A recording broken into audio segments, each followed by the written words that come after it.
ABD Dışişleri Bakanlığı her yıl açıkladığı Terörizm Ülkeler raporunun 2019 versiyonunu yayımladı.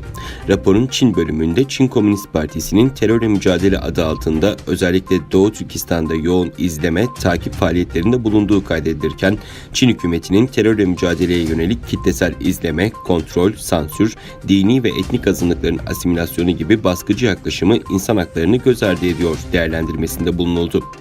Çin'in bu faaliyetlerinde Doğu Türkistan İslami Hareketi grubunu mazeret olarak gösterdiğini, ancak bu grubun hala aktif olduğuna dair güvenilir bir delil olmadığı vurgulanan raporda, Çin hükümeti terörizm bahanesiyle Sincan Uygur Özerk Bölgesi'ndeki toplama kamplarında 1 milyondan fazla Uygur, etnik Kazak ve diğer Müslüman azınlık grubu üyelerini gözaltına aldı ifadelerine yer verildi.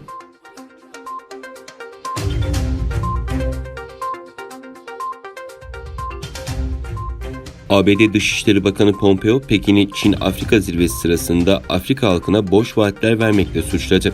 ABD Dışişleri Bakanı Mike Pompeo yaptığı yazıda açıklamada, maalesef Çin-Afrika zirvesinde Çin Komünist Partisi'nden daha fazla boş vaat ve tekrarlanan bayağılıklar gördük ifadelerini kullandı.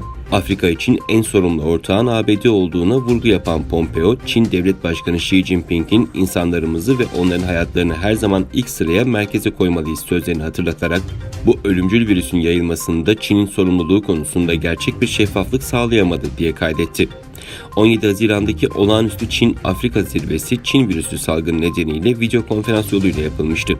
Zirvede Çin Dışişleri Bakanlığı, Afrika ülkeleriyle işbirliği alanında özellikle de 5G ağlarının oluşturulması, COVID-19 aşısına erişimde öncelik tanınması ve Afrika ülkelerinin bu yıl sonu vadesi dolan faizsiz kredi ödemelerinin silinmesi konusunda vaatlerde bulunmuştu.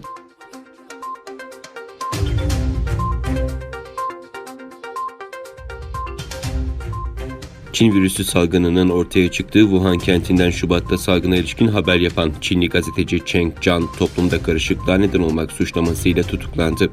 South China Morning Post gazetesinin haberine göre babası Chang'ın Şangay şehrinde tutuklandığını doğruladı. Şubat başında gittiği Wuhan'da COVID-19 salgını hakkında canlı yayın yapan ve yetkililerin virüse karşı izlediği yöntemi eleştiren bir makale yazan 37 yaşındaki Chang'ın ailesine Cuma günü kızlarının kavga çıkarma ve sıkıntıya neden olma iddiasıyla tutuklandığı bildirildi. Chang'ın tutukluluk halinin Şangay Pudong bölgesindeki savcılar tarafından onaylandığı kaydedildi.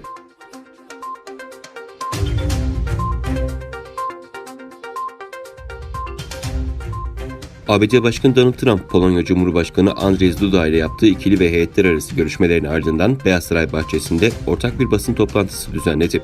ABD ve Polonya arasında ekonomik alanda da anlaşmalar yapılacağını belirten Donald Trump, Polonya, ABD'den 32 F-35 savaş uçağı alacak, Polonya ile bir savunma anlaşması yapmayı dört gözle bekliyoruz diye konuştu. Trump, Polonya ile Polonya nükleer enerji tesislerinin geliştirilmesine yönelik bir anlaşma üzerinde de çalışıyoruz ifadesini kullandı. ABD Başkanı Trump, Polonya'ya gönderilecek Amerikan askerlerinin parasını bu ülkenin ödeyeceğini belirterek, belki de Almanya'daki ABD askerlerini Polonya'ya kaydırabiliriz. Almanya'daki asker sayımızı 25 bine düşüreceğiz. Almanya ödemesi gereken paranın sadece %2'lik bir kısmını ödüyor şeklinde konuştu.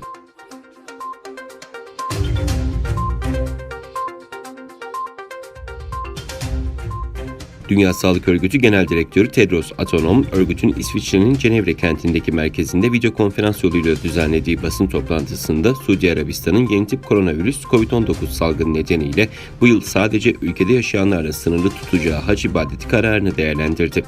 Bunun kolay bir karar olmadığını anlıyoruz ve bu yıl haclarını yapmayı dört gözle bekleyen birçok Müslüman için büyük bir hayal kırıklığı ifadesini kullanan Adhanom, kararın tüm ülkelerin sağlığı ilk sıraya koymak için yapması gereken zor seçimlere bir başka örnek teşkil ettiğini vurguladı.